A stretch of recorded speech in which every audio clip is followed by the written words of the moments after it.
It is so clear that she should go on to a gold standard. I mean, absolutely clear. It's not because her economics are rubbish. Everybody being fast asleep, they just don't understand what's going on, Anthony. I mean, they're asleep.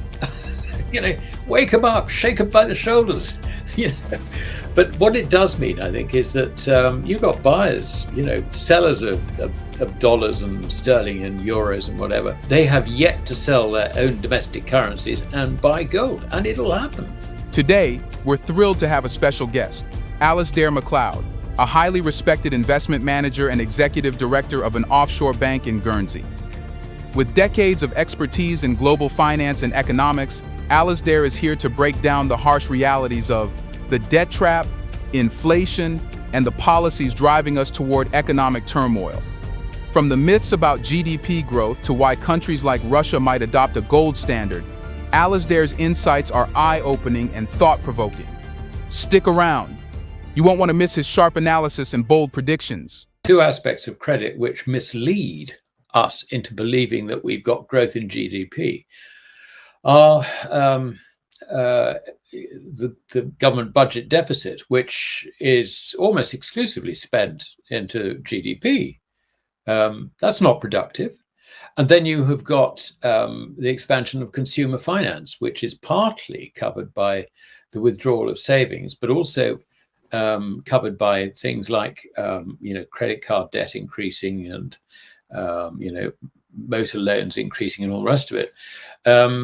That's not productive, really. So the whole situation is that the expansion that we're seeing in credit, leading to the increase in GDP, is actually not productive, and it's inflationary. So this is not good. I mean, I first discovered the effect, if you like, of government spending on GDP and how misleading it is back in the days when Gordon Brown was Chancellor. I mean, that was 1997, 98, I think. I mean, he consistently managed to make the economy look good by excess government spending. And every time, the GDP numbers were forecast, he always beat the estimates. But I mean, the whole thing was a load of hogwash. I mean, he was a fix.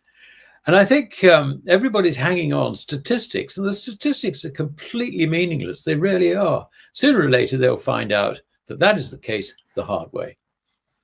I don't think the political class are going to cut back on spending until there is an absolute disaster and they're forced to do so.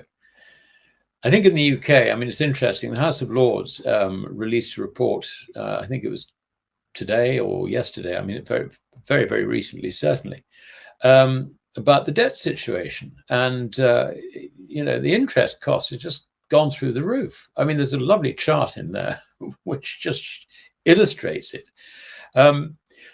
So there are people, if you like, in the political world who do actually see this, but this is yet to be accepted, I think, by the policymakers. They want to continue to spend, and our wonderful new government, I mean, the first thing they've done is give very, very expensive pay settlements to their cronies in the unions and, in the NHS. Our NHS, we're told. I mean, it's not our NHS, it's the government's NHS.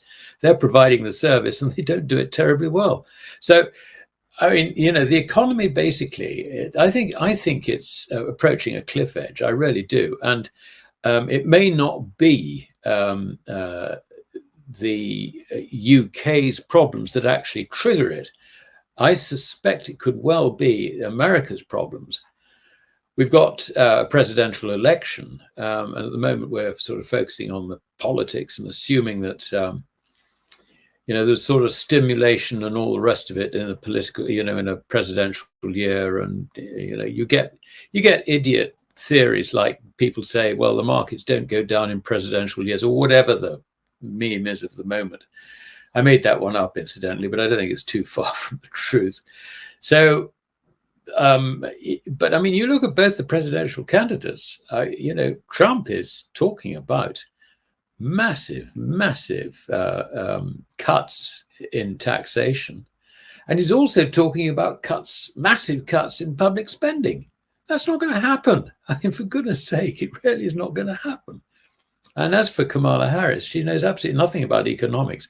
We've just got to pray that she takes good advice, but I wouldn't hang around and assume that she would be given good advice, because, the track record of presidential advisors doesn't actually fill me with confidence. So, yeah, I mean, it's just not looking good. And I think that the other aspect of this, and I'm writing an article on it actually for publication later this week, which probably come out, I don't know when this recording comes out, but I suppose about the same time. I think that Russia in particular is being forced into a position where she will take avoiding action. By avoiding action, I mean in the financial sense. It is so clear that she should go on to a gold standard. I mean, absolutely clear. She's got interest rates of 18%. Why? Because nobody trusts the fiat ruble. It's not because her economics are rubbish. It's because nobody trusts the currency. And put it on a proper gold standard is very easy to do.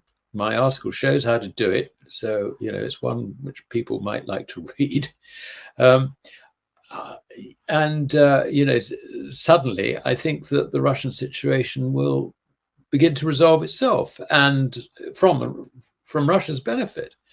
And the other thing, of course, is that as soon as someone goes on a gold standard, it's rather like the fable, if you like, about the little boy who cried out that the emperor isn't wearing any clothes. I think I'm right in saying that the Americans, one of the reasons they brought about regime change in Libya was because Gaddafi wanted to set up a gold-backed Central African currency, which didn't go down too well in Washington. So, yeah, Russia could do it, and I think the Saudis would follow. And I think they're going to be driven into that solution, if you like, to protect their own currencies in face of a dropping dollar. And the other thing is that Trump has said that if he gets elected, he wants a lower dollar anyway. So, not a lot to like, I'm afraid. And its financing production is actually non-inflationary. If anything, it's disinflationary in the sense that it leads to falling prices. I would say that private sector debt is very, very different from public sector debt. Very, very different. Key difference between Japan and us and the US is that in Japan, they actually have a savings culture. So in other words, when they expand the quantity of credit in the economy, it just goes into savings rather than immediate consumption. That is why their inflation numbers are lower, and why, therefore, they can continue to run with a lower level of interest rates without killing the yen. Now, obviously, there is a limit to which that applies, and it's not a pure argument because the government does actually subsidize things in the CPI like transport costs and so on and so forth. But the key thing is that if you've got a savings-driven economy, you have lower inflation than you will have in an economy without savings or with falling savings.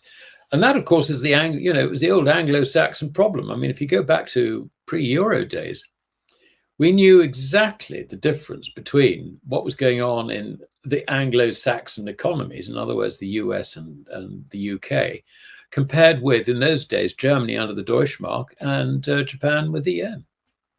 Everybody being fast asleep, they just don't understand what's going on, Anthony. I mean, they're asleep. Wake them up, shake them by the shoulders. But what it does mean, I think, is that you've got buyers, sellers of dollars and sterling and euros and whatever. They have yet to sell their own domestic currencies and buy gold, and it'll happen. And it'll happen probably at a far higher price. Two stages in this. I mean, we're seeing the first stage at the moment. And I think the best example of it is the People's Bank of China. Everybody thinks that the People's Bank of China has been buying gold. They got it the wrong way around. Actually, what they're doing is they're selling dollars. Um, so they're trying to get out of dollars. Now, there is a political element in that, sure. But the Chinese can see exactly what's happening. I mean, the debt trap, which I've just described, the Chinese understand this. They're not idiots. The Russians understand it, and they're just watching the whole thing about to topple over. And, and nobody wants to get blamed for the whole thing falling over. But the foreigners in particular understand that you've got to sell dollars. So what do you buy? Do you buy euros? Sterling? Not really. I mean, you might get out of dollars into some of that stuff, but it's in exactly the same trap as the dollar, just maybe not quite so bad in some cases. Where do you go? You go into gold. Why gold? Gold is legal money without counterparty risk. All the rest is credit with counterparty risk, particularly fiat currencies. Thank you for watching. If you found Alasdair's insights valuable, don't forget to like, share, subscribe, and press the bell icon for more expert analysis and discussions. Got thoughts or questions? Drop them in the comments. We'd love to hear from you. And if you want to dive deeper into topics like this, check out our other videos right here. Until next time, stay informed and stay ahead. See you in the next one.